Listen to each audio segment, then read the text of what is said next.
In the year 1325, two Italian cities went to war. Thousands of men picked up swords, spears, and crossbows, marched across muddy fields, and started killing each other. And the whole thing gets blamed on a bucket. Not gold, not land, not a kidnapped princess. A bucket. The kind you'd use to pull water out of a well and then forget about for the rest of your life. Except, and this is the part nobody tells you in the one-paragraph version, the bucket didn't start the war. The bucket showed up after the war, like a guy taking a selfie in front of a building he didn't build. So if the bucket isn't actually responsible, who is?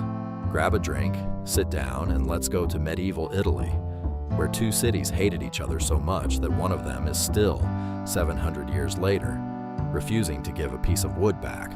The War of the Bucket. To understand why two Italian cities were ready to die over furniture, we need to rewind about 150 years to a guy named Frederick Barbarossa. Barbarossa was a Holy Roman emperor with a red beard, a big ego, and a habit of marching into Italy uninvited. He wanted the Italian city-states to bow to him. The Pope wanted them to bow to him. And the cities, understandably, were sick of everyone wanting to be bowed to. In 1176, Barbarossa got smacked down at the Battle of Legnano by an alliance of Italian cities backing the Pope. He packed up and went home, but he left behind something way more dangerous than an army, a grudge with two names. Team Emperor became known as the Ghibellines. Team Pope became known as the Guelphs. And for the next 300 years, basically every Italian city had to pick a side, like the world's deadliest group project. Modena picked the emperor, Bologna picked the pope, and because they happened to be neighbors, this wasn't a philosophical disagreement. It was a border dispute with a grudge attached. By the late 1200s, Bologna was doing pretty well for itself. Big university, big population, big opinion of itself. In 1296, Bolognese forces grabbed a couple of towns from Modena's side of the map, and the Pope basically said, "Yeah, keep those, you earned it." Modena did not forget this. For the next 20-some years, the two cities settled into the medieval Italian version of neighbors who mow their lawn at 7 a.m. out of spite. Raids, burned fields, the occasional beheading of a guy who switched sides at the wrong moment. Nothing that would make headlines. This was just Tuesday in 14th century Emilia-Romagna. Then, in 1325, Modena's ruler, a guy named Passerino Bonaccorsi, who worked for the emperor and had already been declared an enemy of the church by the Pope himself, so no pressure there, decided to make a real move. Modenese forces captured a fortress belonging to Bologna called Monteveglio. This is the actual reason Bologna declared war. Not a bucket, a stolen castle. A castle is a strategic military asset that controls trade routes and border defense. A bucket holds water. One of these things is worth going to war over, and it isn't the one that ended up in the history books. But hang on, because this is where the story gets good. Furious about losing Monteveglio, Bologna decided to end this once and for all. They called up their militia and their allies and put together an army of roughly 32,000 men, about 30,000 foot soldiers and 2,000 cavalry. Modena, in response, scraped together about 7,000 men. Let's be clear about the math here. That's not the underdog has a fighting chance numbers. That's one side brought a small city and the other side brought a book club numbers. On paper, this war ended before it started, except Bologna's 30,000 foot soldiers were, to put it politely, not professionals. They were farmers, shopkeepers, and whoever else the Podestà could round up on short notice, handed a spear and told to look menacing. Modena's much smaller force, on the other hand, included German cavalry sent directly by the Holy Roman Emperor. Trained, armored, professional soldiers whose entire job was showing up and being terrifying on horseback. So on one side, an enormous mob.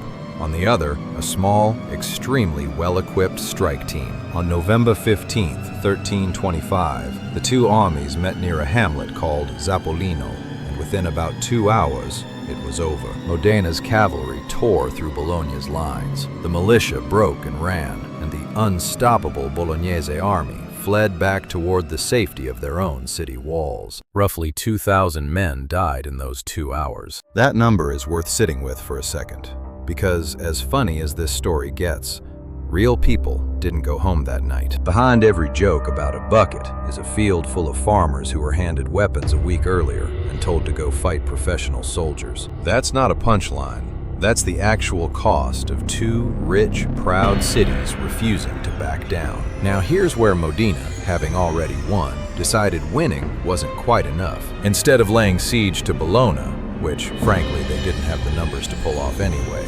Modena's forces rode right up to Bologna's gates, destroyed several outlying castles, cut off part of the city's water supply by wrecking a canal lock, and then, just to really rub it in, held a mock athletic celebration directly outside the walls. A parade.